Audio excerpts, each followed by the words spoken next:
Hi, I'm Scarlett, and I'm starting a permaculture project here on the east coast of Mallorca. Follow along as I document the whole process of transforming this derelict piece of land into a food forest. After waiting for over a year, I was finally able to sign the contract and become the proud owner of 5 acres of wilderness on this beautiful island, Mallorca. In my first months as a landowner, we've cleared 160 meters of driveway to be able to access the property. And we started to cut back the old existing almond and carob trees. We still have a lot to do to bring this piece of land back to life. Don't forget to subscribe to find out what happens next.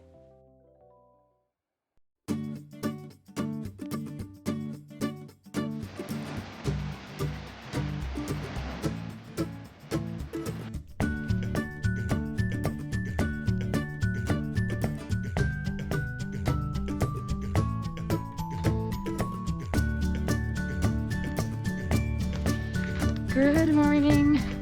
It is almost 8 o'clock and me and Pino are on our way to the property because today is a big day.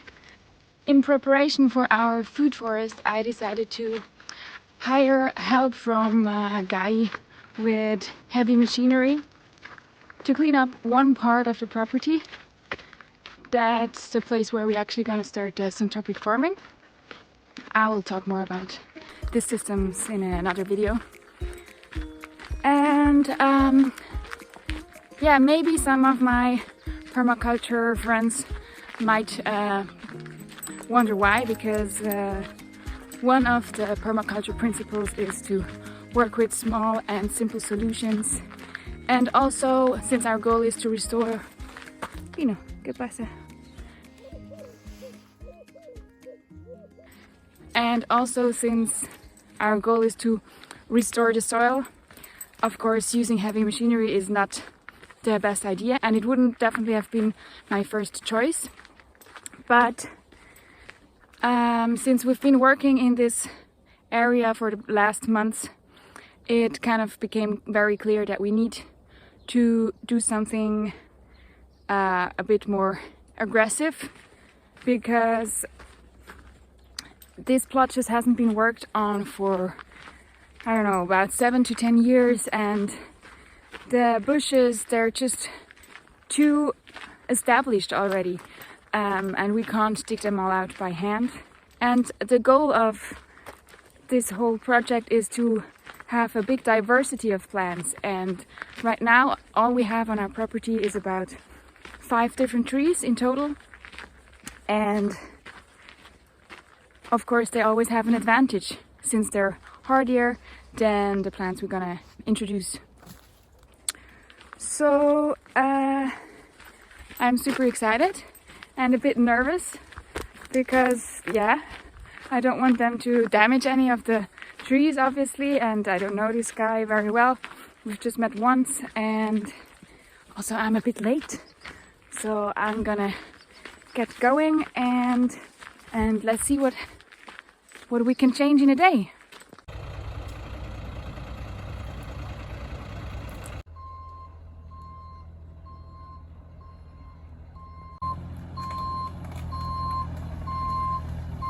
So the gardeners have arrived, and he's now coming up with his digger, and I'm really curious how he's gonna start digging all these things out, because they're really, really sturdy. And the digger is tiny, but I think they probably know what they're doing.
It is so strange how different things look now that he started to clean up the place.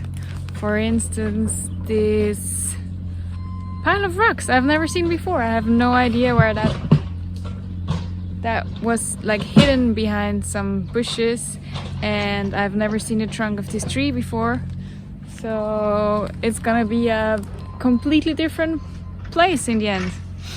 But I'm super excited. He's getting along rather quickly, although I mean it's gonna take a couple of days to clear this whole plot. So the spot he's clearing now is basically one of 3 almond fields that we have. This plot measures about 7,000 square meters, so it's pretty big, and this is the plot where we're gonna plant our baby trees soon. That's why it was so important to me to have it all cleared, because I was trying to plant some of the saplings I already had, and it's just impossible to get through all the bushes and also to dig holes in this rocky ground. So I am very grateful to have help from the professionals, and also I really want to thank all the tree sponsors and all the Sonselva members, because it is you that actually are helping to finance this whole process, and you are making it possible that we're gonna start growing new trees here soon.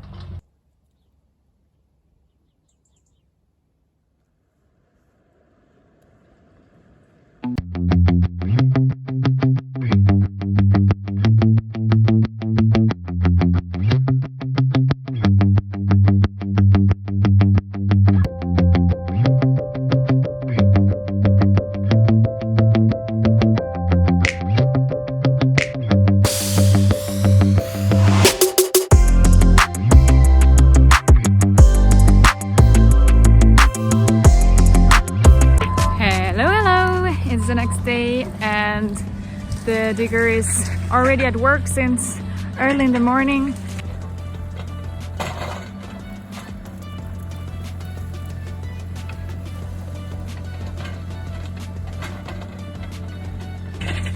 He's super fast. I think he's surprised too that he got along faster than he thought. And so what he's doing, or what we planned on doing, is that he's putting half of the organic matter he's taking out on in a line, because after that another guy will come with tractor with wood chipper attached that will make everything into mulch. But since we have so much organic matter and we also need a lot of biochar, we are going to set the other half on fire. And he actually already started and made a big pile. Obviously it would be more ideal to burn this in a biochar oven, but yeah, we don't have one of those, and for now this is the best solution, because we're gonna have some biochar for our new trees and also some mulch, which is what we need.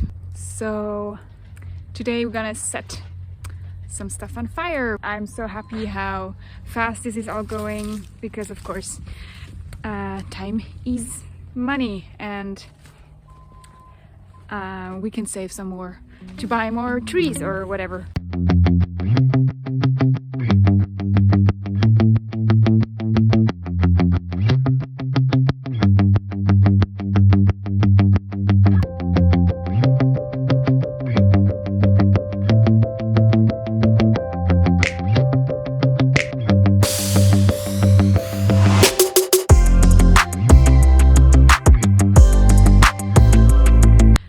Work this land.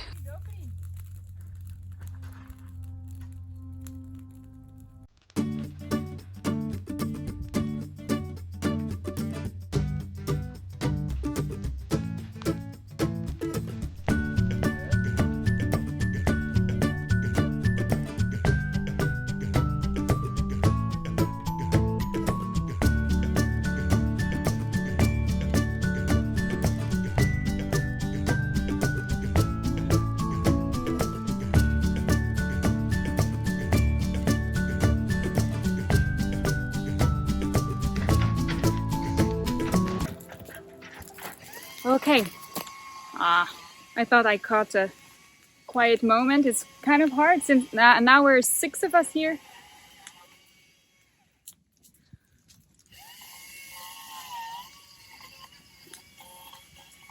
Maybe I should quickly talk about what we're doing here. So basically, the goal would be to make pure biochar, which is made by burning wood through pyrolysis, which means burning wood without oxygen. What you end up having is these nice black pieces of charcoal without all that nasty, dusty ashes that end up in the air. But of course, to burn wood without any oxygen, you kind of need to build up an oven. With that amount of wood, the oven would need to be quite big, and we don't have these facilities yet. What we're doing now, we're just burning up big piles of organic matter, and I'm trying to take out the black pieces of charcoal to use them to plant our trees later.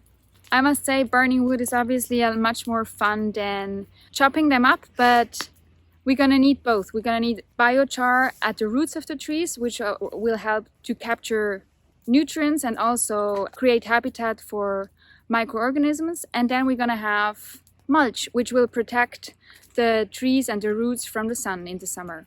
Here is an example of a perfect piece of biochar. It is nice, black and super light, and basically what this is, it's not a fertilizer itself, but it's a habitat for all sorts of microorganisms, and nutrients can kind of get into the small cavities. So we're gonna put a lot of liquid fertilizer into the biochar and bury them in our holes where we're gonna plant our new trees.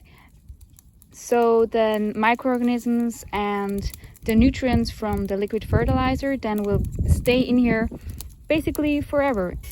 Another way of getting that burn without oxygen would be to cover this whole pile with soil or sand now in order to keep oxygen out, and then it would slowly burn into black charcoal. But the problem is we don't have water here and we don't have soil, so we're gonna end up with less charcoal this time, but at least we also have less work to do. But in the future we will build up a nice big fire pit that goes below the ground, and after that all the cuttings will go into this big fire pit, and we will end up with a bigger amount of biochar and less amount of ashes.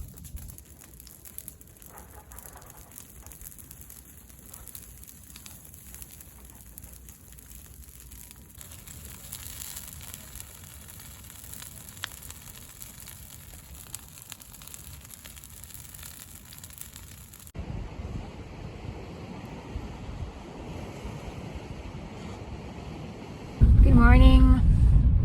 I'm on my way back to the property just now, just arriving, and it's day 3 and I think we're almost finalizing our digger action.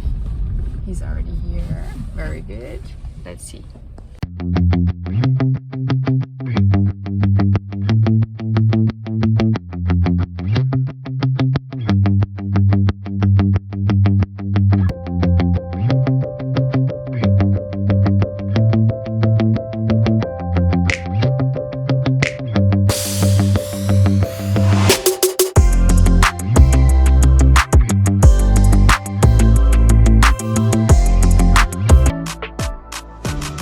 So it's day 3 with the digger, and I'm very impressed.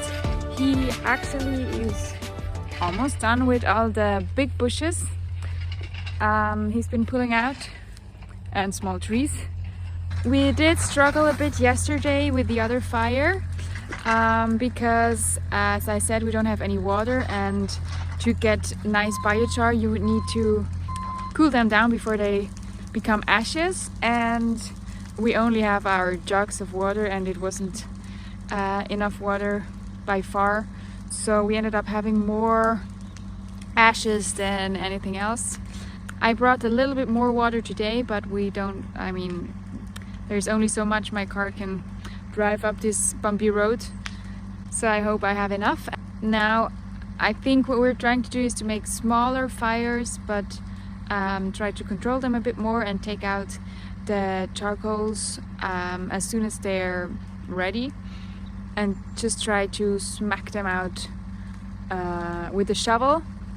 Also, I have been calling our friends over in Portugal from Food Forest Design and ask them for their help and opinion, because I know that they've been doing biochar on level ground, like without pyrolysis oven, and they have been giving me their advice, so thank you very much.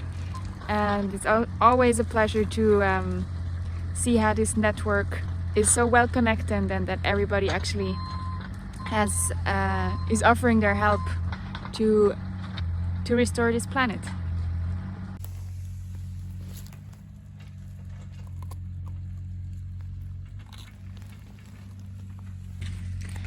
Bino loves to eat biochar, which is really good for his digestion, and I'm really happy that he figured this out all by himself. Now that this plot is nice and clean, we can finally start digging holes for our new trees. Don't forget to subscribe to this channel to follow our journey. Thank you so much for watching, and see you in the next video.